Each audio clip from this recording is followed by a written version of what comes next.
no es como yo, aunque se haya hecho hombre y le llame por su nombre.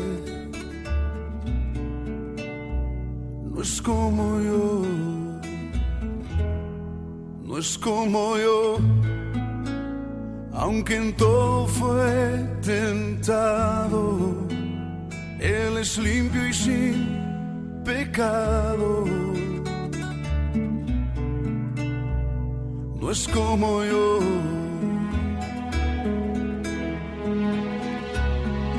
La pureza y santidad son su color de piel.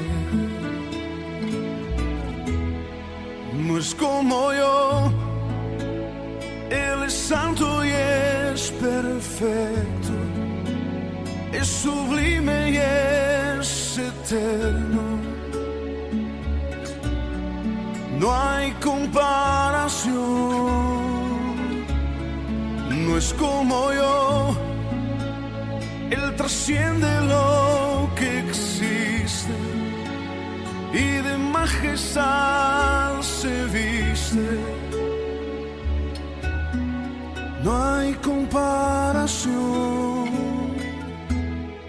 No es como yo, aunque se haya hecho carne y mi hermano él se llame. No es como yo, no es como yo. En el cielo está su trono, su poder lo llena todo. No es como yo.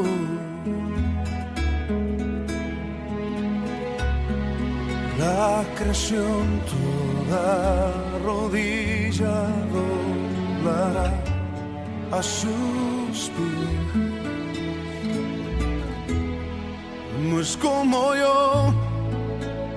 Él es santo y es perfecto, es sublime y es eterno. No hay comparación. No es como yo. Él trasciende lo que existe y de majestad se viste.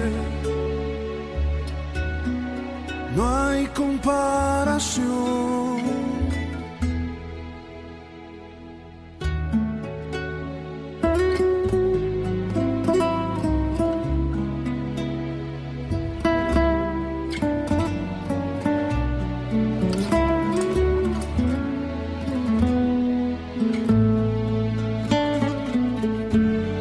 No es como yo.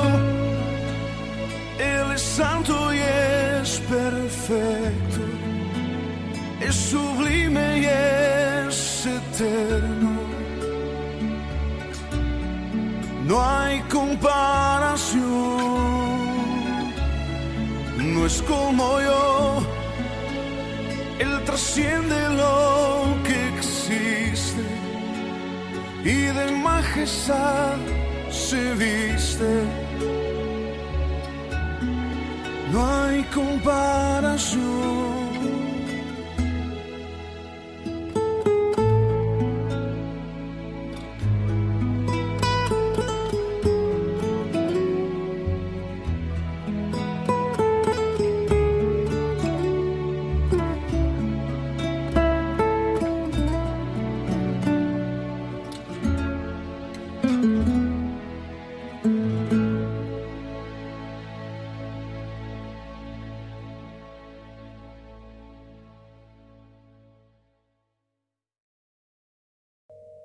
¿Qué tal? Nuevamente con ustedes para nuestro estudio de hoy. Le voy a pedir que después usted lea en su Biblia los capítulos 21 y 22 hasta el versículo 17 del libro del Éxodo. Como es un pasaje muy extenso, el tiempo que disponemos es muy breve, entonces vamos a leer solamente 2 versículos introductorios para nuestro mensaje de hoy y luego vamos a seguir explicando el resto. Leo en el capítulo 21 y versículo 1 del libro del Éxodo estas palabras. Estas son las leyes que les propondrás, dice Dios a Moisés. Y también vamos a leer en el versículo 7 del capítulo 24, versículo 7 del capítulo 24, ese versículo. Y tomó el libro del pacto, Moisés, y lo leyó a oídos del pueblo, el cual dijo, haremos todas las cosas que Jehová ha dicho y obedeceremos. Moisés está en la cumbre del Sinaí, del monte Sinaí, en la presencia augusta del Dios de la gloria. Una nube separa a Moisés de Aarón, que quedó un poco más abajo, y también del pueblo que está lejos, sin poder acercarse, sin traspasar los rigurosos límites que Dios les había impuesto. La escena debe ser imponente, majestuosa, sobrecogedora inclusive.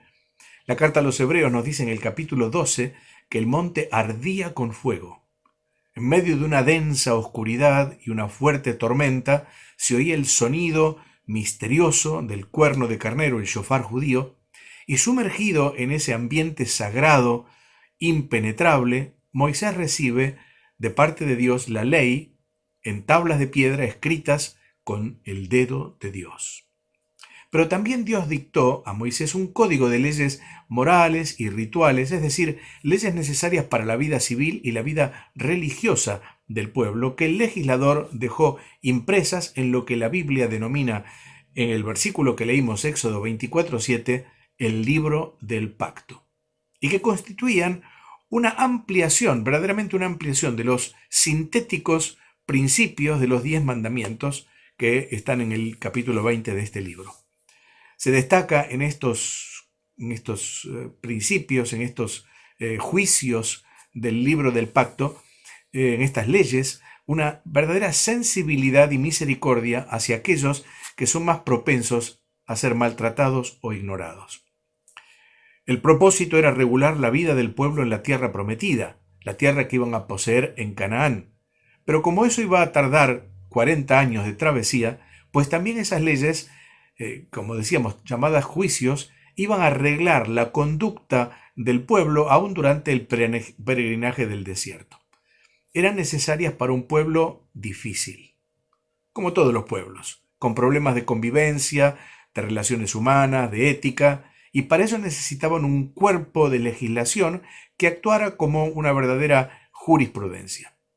De esos preceptos y reglamentos trata este párrafo del libro del Éxodo, capítulo 21 al 24, y particularmente en el capítulo 21, versículo 1 hasta el 22, 17, que trataremos hoy, se refiere a leyes civiles.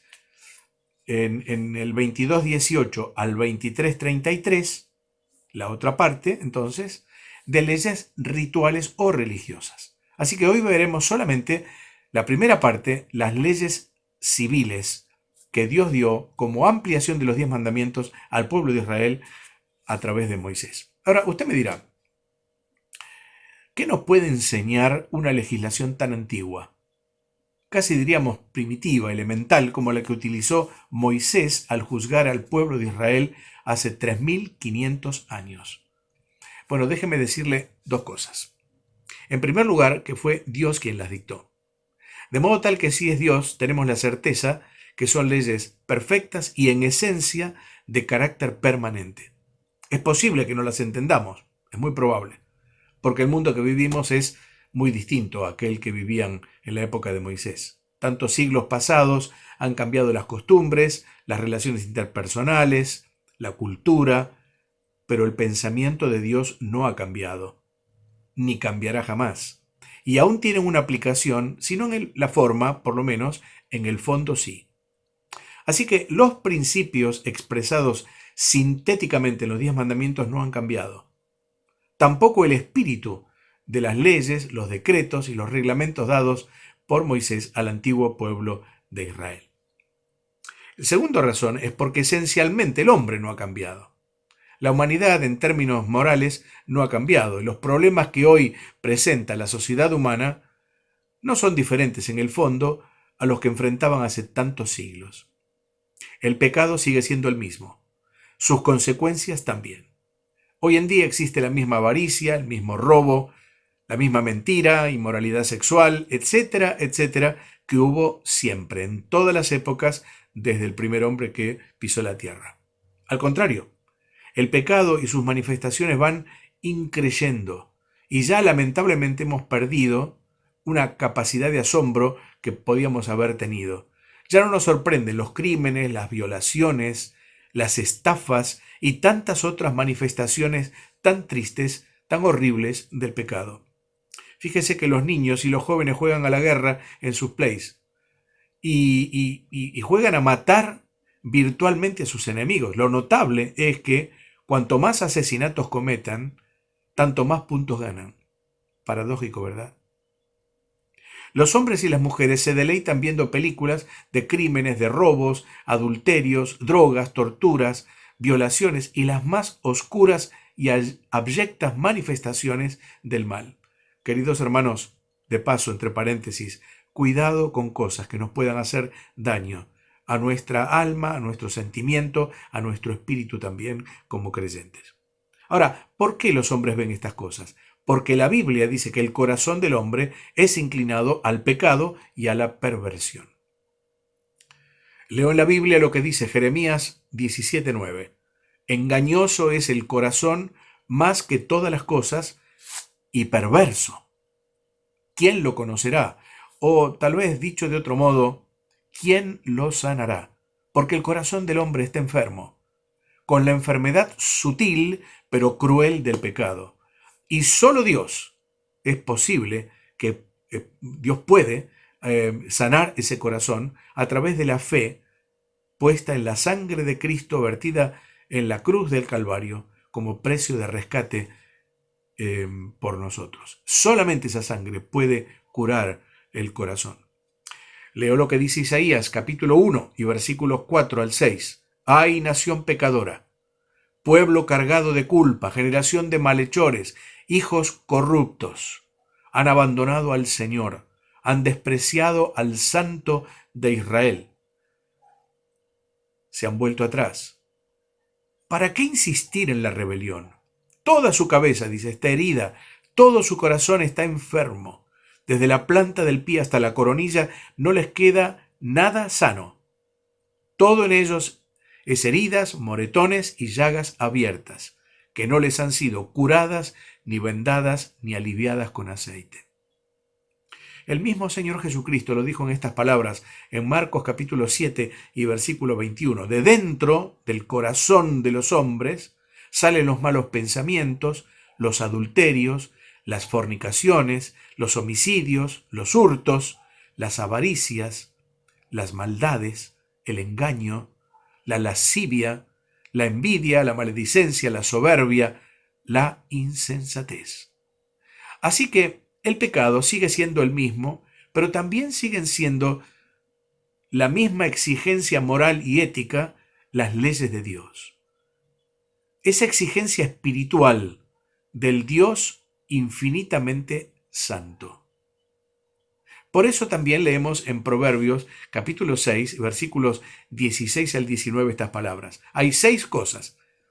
Esto es un proverbio. No es que solamente estas 6 cosas, pero acá lo pone como un ejemplo, como una especie de muestra de todo lo que es el resto en el corazón del hombre. Dice, hay 6 cosas que el Señor aborrece y 7 que le son detestables. Los ojos que enaltecen, la lengua que miente, las manos que derraman sangre inocente, el corazón que hace planes perversos, los pies que corren a hacer lo malo, el falso testigo que esparce mentiras, y esto último nos toca, y el que siembra discordia entre hermanos. Todas esas cosas, el pecado del corazón que está enfermo en el hombre, aún en el creyente, cuando el creyente no anda en las cosas del Señor, cuando no tiene una plena comunión con Él, cuando la palabra del Señor no limpia el corazón, cuando el Espíritu Santo no llena la vida, cuando la sangre de Cristo no perdona los pecados, aún en el corazón del creyente está esa enfermedad, a punto tal de decir como el salmista, enfermedad mía es esta. Ahora, el propósito divino es que el hombre, hecho a imagen y semejanza de Dios, pueda desarrollar su vida personal y comunitaria en condiciones de mayor seguridad, justicia y libertad. Y sin duda, aún en medio de la maraña de leyes que hoy regulan la sociedad humana, la conducta humana, si se aplicaran sencillamente los principios de la ley divina, en un marco naturalmente de justicia, equidad y honestidad, libres de prejuicios, libres de corrupción, la relación entre los hombres indudablemente sería mucho más humana, más de acuerdo con los conceptos divinos expresados en la Biblia, la palabra de Dios. Así que estos preceptos de Éxodo 21 al 24 tienen vigor hoy en día porque Dios los dictó. El hombre en esencia sigue siendo el mismo, pero además de eso, porque la vida es de mucho valor para Dios. Este es el tercer punto. Son permanentes porque Dios los dictó, porque el hombre en esencia sigue siendo el mismo, pero además porque la vida es de mucho valor para Dios. La vida humana para Dios tiene mucho valor, aunque para el hombre muchas veces no tenga ninguno. Por eso la enorme cantidad de crímenes, de atentados terroristas, de guerras, etcétera, en los que se vio envuelta la humanidad, siempre hasta hoy y lamentablemente seguirá. El Salmo 49, versículo 8 dice esto: la vida tiene un precio muy alto, ningún dinero la puede comprar. Por eso es tan precioso pensar en aquel que por amor a nuestras almas dio su vida en la cruz, en el Gólgota, para rescatarnos. No fue un pago de dinero, fue su propia sangre.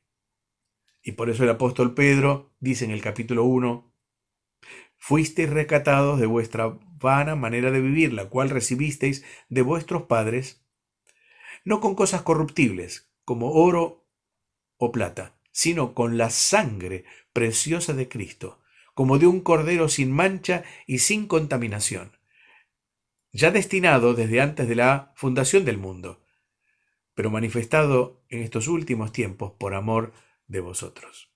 Bendito sea su glorioso nombre. Un principio moral que regla la conducta de aquellos tiempos era la llamada lex talionis o la ley del talión. Fíjese que la palabra talión deriva de un vocablo latino, que es el vocablo talle o tales. Y de ahí nuestra palabra tal. Por ejemplo, cuando decimos tal para cual, de ahí surge la palabra. ¿Qué significa en ese caso talión? Significa algo semejante o idéntico. Era un principio de una ley retributiva que acompañaba un mal y lo compensaba ese daño sufrido mediante una compensación idéntica o al menos semejante.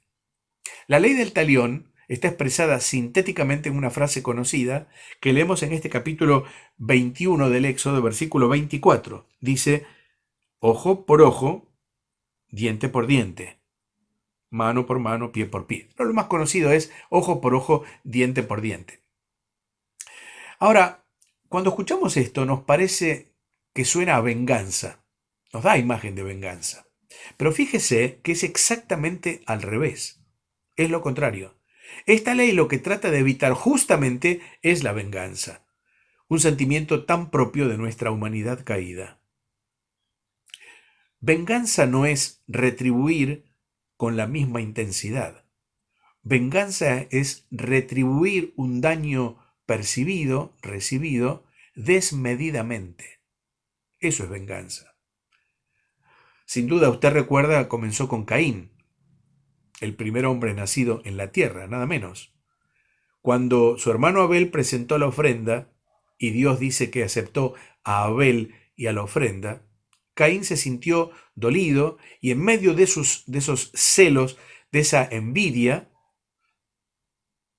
de ese enojo desmedido, terminó asesinando a su hermano. Eso es venganza. La venganza entonces es retribuir en mayor grado para compensar muchas veces con despiadada crueldad el sentimiento de desagrado, de amor propio, de envidia, de enojo o de ira que nos produce el daño que otro nos causa. Venganza no sería ojo por ojo. Venganza sería quitarle los dos ojos al que me quita uno. Venganza no sería diente por diente, sería como acostumbramos a decir, bajarle la dentadura a uno que nos quita un diente o que nos rompe un diente. La ley del talión, entonces, al contrario, y es una ley divina, procuraba un castigo objetivo y semejante al daño cometido. Usted me dirá que era propio de aquella época. Es cierto, pero, la verdad es que en tantos siglos no hemos adelantado demasiado en la administración de la justicia, diría que al revés. ¿Y esto por qué? Esto porque hemos dejado de lado a Dios y sus principios. En una sociedad cada vez más humanista, más antropocéntrica, que ha puesto al hombre como centro de su admiración, devoción y hasta yo diría adoración. Una sociedad enajenada de Dios, relativista en cuanto a sus valores. Una sociedad egoístamente hedonista, destacando el placer por encima de la solidaridad, del amor por el otro, de la virtud, del decoro. Algunos de los grandes paradigmas de la posmodernidad son estos que acabo de mencionar. Siempre fue el hombre reacio a la teocracia, al gobierno de Dios a través de su palabra y de sus leyes. Así ocurrió con Israel y así ocurre, obviamente, con la sociedad en la cual vivimos hoy en día, la sociedad pagana alejada de Dios. Bien dijo una vez la señora Anne Graham Lotz, que es la hija del famoso evangelista que acaba hace poco tiempo de partir a la presencia de Dios, del evangelista Billy Graham, en una entrevista televisiva a través del atentado de las Torres Gemelas, aquel 11 de septiembre del 2001, yo voy a parafrasearla sintéticamente en sus conceptos, pero ella dijo así: al igual que nosotros, creo que Dios está profundamente triste. Durante años hemos estado diciéndole a Dios que salga de nuestras vidas. Siendo el caballero que es, se ha retirado entonces. Entonces, ¿cómo podemos esperar que Dios nos dé su bendición y su protección cuando le hemos exigido que nos deje solos? Dijo y cita a una mujer norteamericana que no quería que se orara en las escuelas y dijimos que estaba bien. Luego alguien dijo que es mejor que no se leyera la Biblia en las escuelas y dijimos que estaba bien. Luego se dijo que no deberíamos pegarle a nuestros hijos cuando se portan mal porque sus pequeñas personalidades se truncarían y podríamos lastimar su autoestima. Luego alguien dijo dejemos que nuestras hijas aborten si quieren y ni siquiera se lo digan a sus padres y dijimos que estaba bien. Después, uno de los miembros del consejo administrativo de las escuelas dijo, ya que los muchachos y las chicas lo van a hacer, démosle condones a todos los muchachos, a toda la gente, a todos los chicos, para que puedan divertirse al máximo y no tenemos que decirle a sus padres que lo dimos en las escuelas. Y dijimos que estaba bien. Luego la industria de las diversiones dijo, hagamos un show en televisión y películas que promuevan lo profano, la violencia, el sexo ilícito, y dijimos que estaba bien. Grabemos música que estimule las violaciones, el uso de las drogas, los suicidios, los temas satánicos, las depresiones. Además agregamos, no es más que diversión, sigue diciendo Anne Graham Lotz. No tiene efectos negativos. De todos modos, nadie lo toma en serio. Así que adelante. Y dijimos que estaba bien. Y concluye esta preciosa cristiana diciendo, ahora nos preguntamos, ¿por qué nuestros niños están tan alterados y parecen no tener conciencia y no tener capacidad de distinguir entre el bien y el mal? ¿Por qué no les preocupa tratar mal a sus compañeros y no respetan a sus padres ni a sus autoridades en la escuela? ¿Por qué tenemos tanta juventud violenta, viciosa y muchos de ellos deseando suicidarse? ¿Por qué hay tantas familias deshechas, adulterios, engaños? Probablemente si lo pensamos bien y reflexionando, encontraremos la respuesta. Y tiene mucho que ver con lo que sembramos, es lo que recogemos. Y termina diciendo la hermana Graham Lotz, en un párrafo un poco más extenso que yo voy a sintetizar. Es curioso cómo la gente simplemente manda a Dios a la basura y luego se pregunta por qué el mundo está en proceso de destrucción. Claro, ¿verdad? Así es el tobogán moral en el cual la humanidad se está deslizando, sin darse cuenta que va rumbo a un precipicio que le costará el futuro lejos de Dios, apartados de Él para siempre, condenados por la eternidad. Ahora, el pueblo de Dios es un pueblo que debe ser distinto, que vive una contracultura, que rema contra la corriente. Y por eso, Dios, el Dios santo, pretende que los suyos vivan esa santidad. Sed santos, dice Dios, porque yo soy santo. Pero además, el cristiano tiene una ley superior, que es la ley de Cristo. Mira lo que dice el Señor Jesucristo al respecto. Mateo capítulo 5, verso 38. Dice él, oísteis que fue dicho, ley del talión, ojo por ojo y diente por diente. Pero yo os digo, no resistáis al que es malo. Antes, a cualquiera que te hiera en la mejilla derecha, vuélvele también la otra. Y al que quiera ponerte a pleito y quitarte la túnica, déjale también la capa. Y a cualquiera que te obligue a llevar carga por 1 milla, ve con él 2. Al que te pida, dale. Y al que quiera tomar de ti prestado, no se lo rehuses. La ley de Cristo es superior a la ley del talión, a la ley de la antigüedad. Ahora, no podemos por el escaso tiempo que tenemos tratar cada una de estas leyes, así que voy a resumir algunas de ellas que están en este pasaje, en Éxodo 21:1 al 22:17, hallando en esta porción alguna enseñanza práctica para nosotros los creyentes, que por cierto la tiene.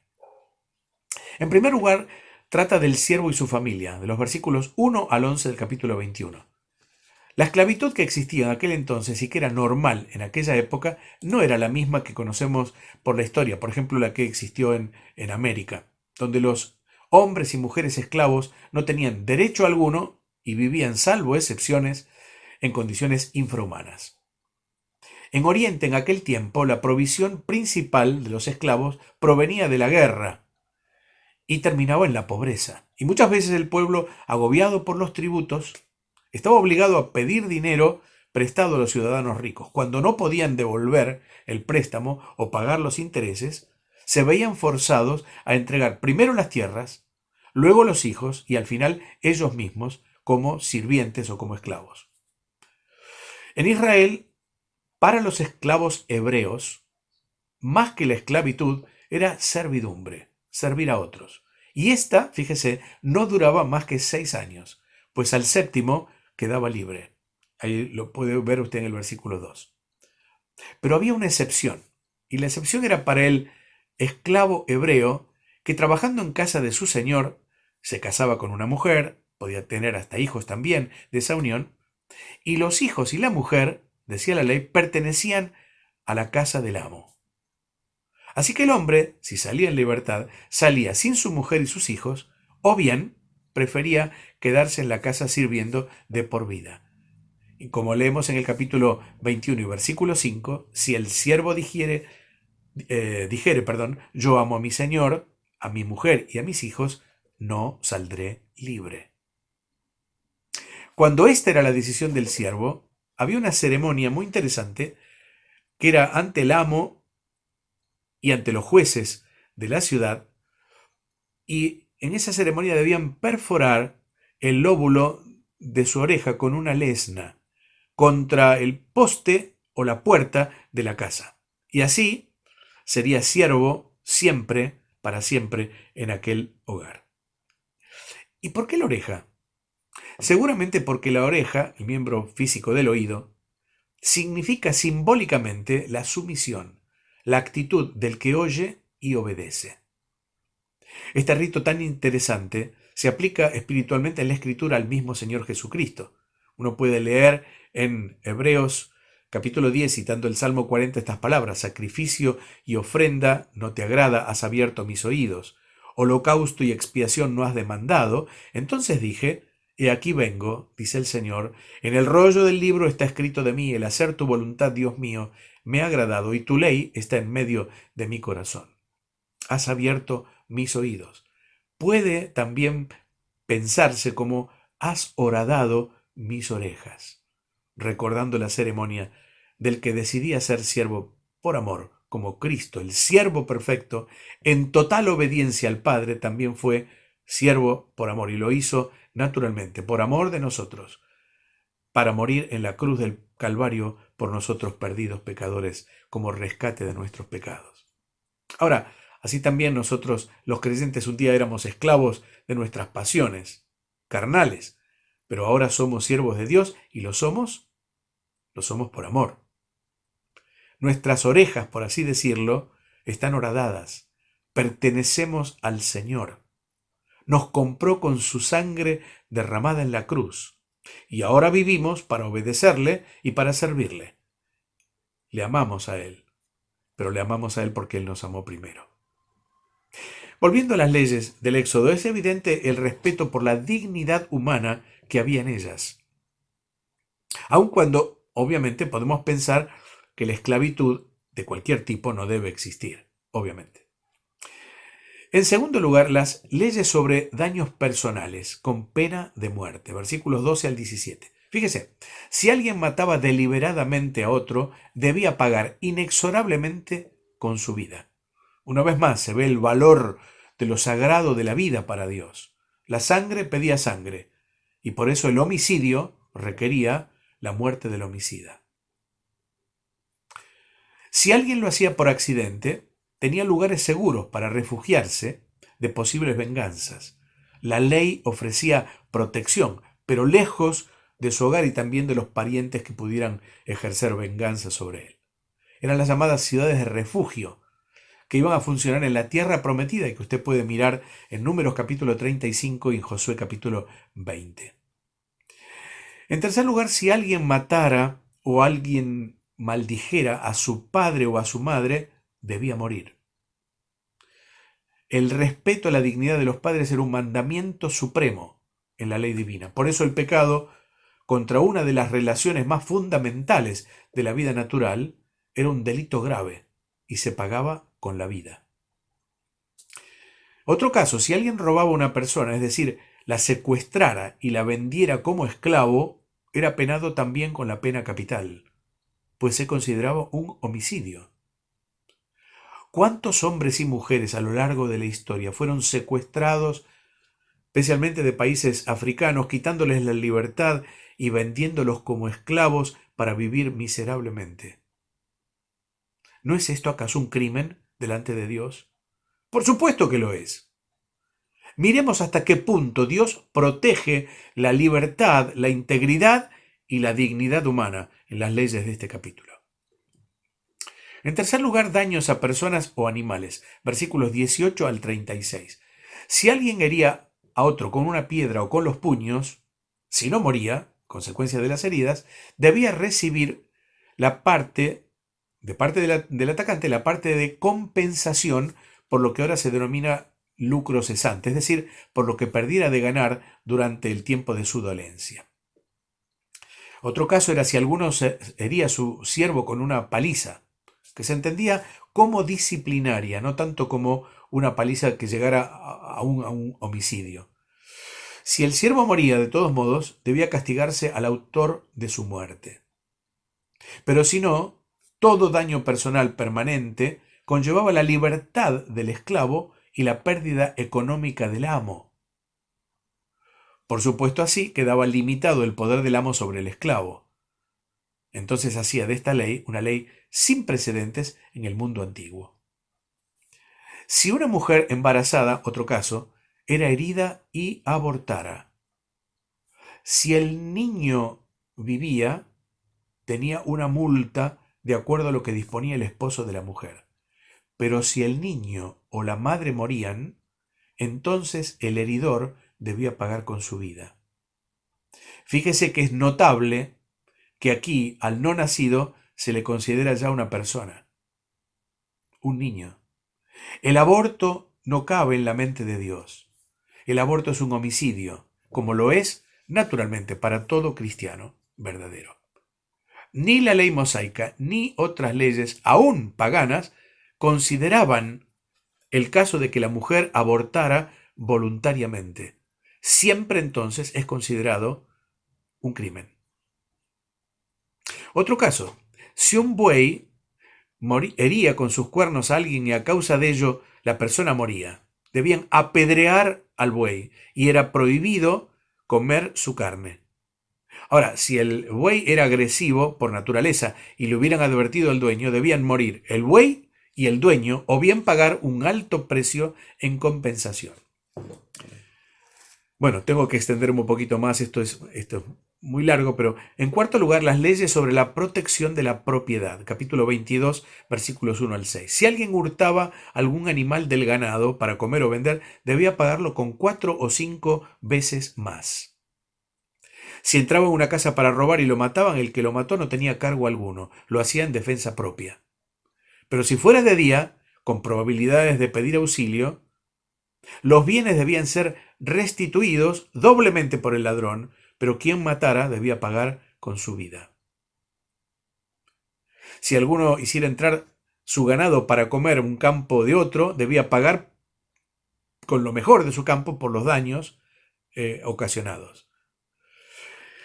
En quinto lugar, las leyes sobre prácticas deshonestas en dinero o de negocios. Capítulo 22, versículos 7 al 15. Trata sobre hurtos, fraudes y otras prácticas que merecerían la compensación al doble del daño. Pero usted recuerda a Zaqueo. Zaqueo se había convertido y en vez del doble, dice, lo voy a devolver con el 4 tantos, cuadruplicado. Finalmente, las leyes sobre prácticas sexuales inmorales, versículos 16-17. Si alguno engañaba a una mujer no comprometida a casamiento, debía tomarla por esposa, a menos que su padre no lo consintiera, con lo cual debía pagar una dote en metal de plata. En el próximo mensaje se verán las leyes sobre conceptos religiosos, pero termino diciendo cómo se ve, Dios merece estar en todos los aspectos de la vida. Estas leyes fueron dadas para legislar la realidad en aquellos días lejanos, pero requerían de una justicia que solo iba a funcionar en una teocracia, es decir, bajo la ley divina administrada fielmente. Por ello el pueblo del Señor tiene el deber de vivir su vida a la luz de la palabra de Dios y en obediencia a lo que ella ordena. Que podamos entender que la fe no es solo tener nombre de cristiano, no es solo para el culto de los domingos, no es solo para tener la esperanza de un día vivir en el cielo. La fe es para vivirla ahora, para vivir la vida de Cristo en cada día, en cada circunstancia, para oír y obedecer la exhortación que se nos da en la Biblia. Solamente que os comportéis como es digno del Evangelio de Cristo. Queridos hermanos, que el repaso de estas leyes antiguas, tal vez no aplicables hoy en día tal como están aquí anunciadas en la Biblia, pero sí en su contenido, en su concepto, en sus principios, nos permitan vivir una vida santa a la luz de la palabra de Dios, para honra del Señor y bendición de nuestras vidas y de los que nos rodean. Y digo, amén.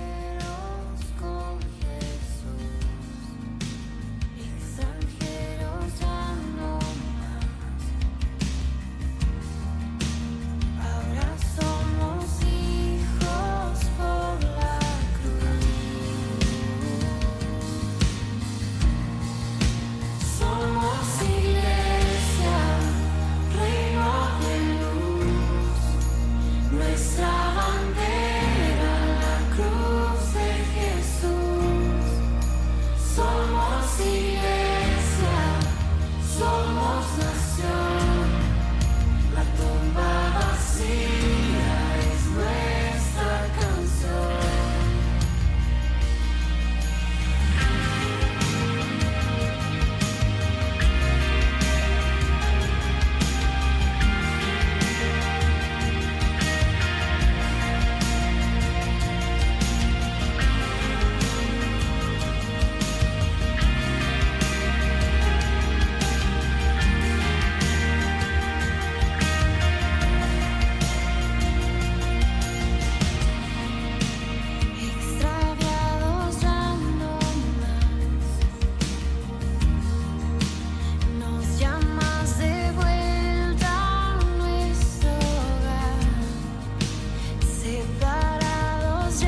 la tumba vacía.